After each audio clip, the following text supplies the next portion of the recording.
What brought the jinns with the angels together? What is the story of his ascension to the sky? And why did he change to this ugly creature? And do you know that the angels had a war with the jinn? Today we will talk on the story of Iblis from the beginning. Allah subhanahu wa ta'ala says, and created jinn from a smokeless flame of fire. Allah subhanahu wa ta'ala uses the word marriage. The word marriage means the edge of fire. And he says again, indeed we created man from sounding clay, molded from black mud. As for the jinn, we created them earlier from smokeless fire. Concentrate on the word earlier.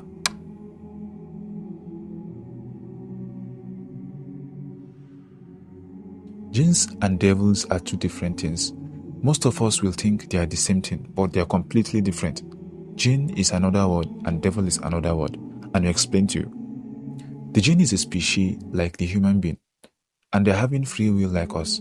Some people mix up the two terms, jinn and devil. The word devil is a description to a creature, either jinn or human. Allah subhanahu wa ta'ala says, and so we have made for every prophet enemies, devilish humans and jinns, whispering to one another with elegant words of deception. So we take from this verse that the word devil is an adjective, and it means the farthest point from the truth and from good. The jinns are created from the edges of fire, that is the flames. Some scholars of knowledge say they are very thin creatures of Allah and their sizes are much shorter than that of humans. And they have some strength that Allah subhanahu wa ta'ala gave them, unlike some of his creatures, like reshaping themselves and flight and speed in movement and diving deep in the sea. So let's talk about Iblis. Iblis is from the Arabic word ablasa, meaning farthest point from good. But be patient. Iblis was his name and he was in the sky with the angels as a servant. Here Ibn Abbas radiallahu anhu says that Iblis' former name was Azazel when he was in the sky, and he was popular for his worship to Allah subhanahu wa ta'ala, and he was very good looking, not the way we imagine today, and he's having free will. Ibn Kathir radiallahu anhu states that there was a war that happened before the creation of Adam alayhi salam between two creatures, the angels and the jinns.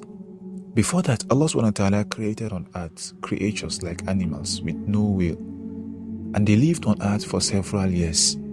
Then Allah subhanahu wa ta'ala created an invisible creation, which we call them the jinn. And the jinns were given authority on the previous creatures and they killed them all. And for the jinns were the sky and the earth and deep water, and they were given clear instructions to worship Allah subhanahu wa ta'ala, and they did.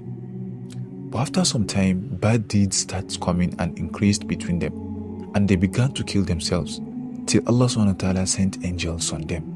Ibn Jarir radiallahu anhu states that Allah subhanahu wa ta'ala sent upon them angels, and they captured all of the jinns, sending them to the oceans.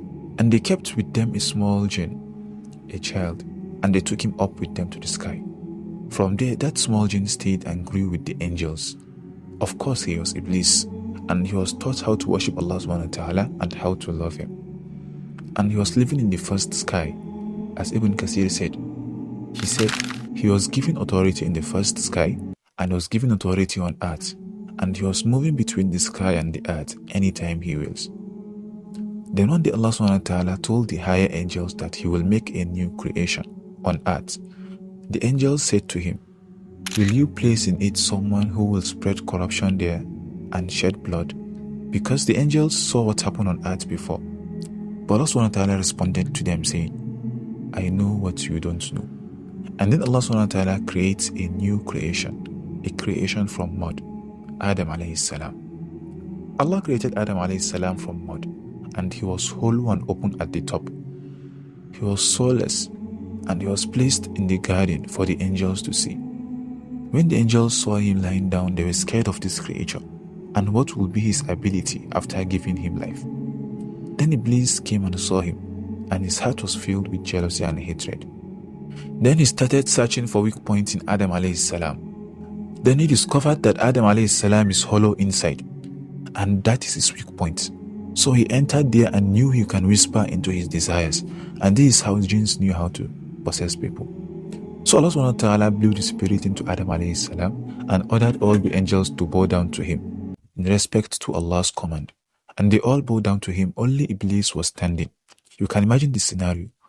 He didn't bow down, and he filled himself with hatred and jealousy. Then Allah subhanahu wa ta'ala cursed him and banished him from the garden and brought him down to earth, and he changed his shape to a very ugly being.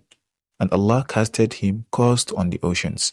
Then Iblis kept his throne on water, surrounded by the evil jinns, and was named after that Iblis. Then Iblis became the leader of the devils, humans and jinns, being the only jinn to live till judgment day.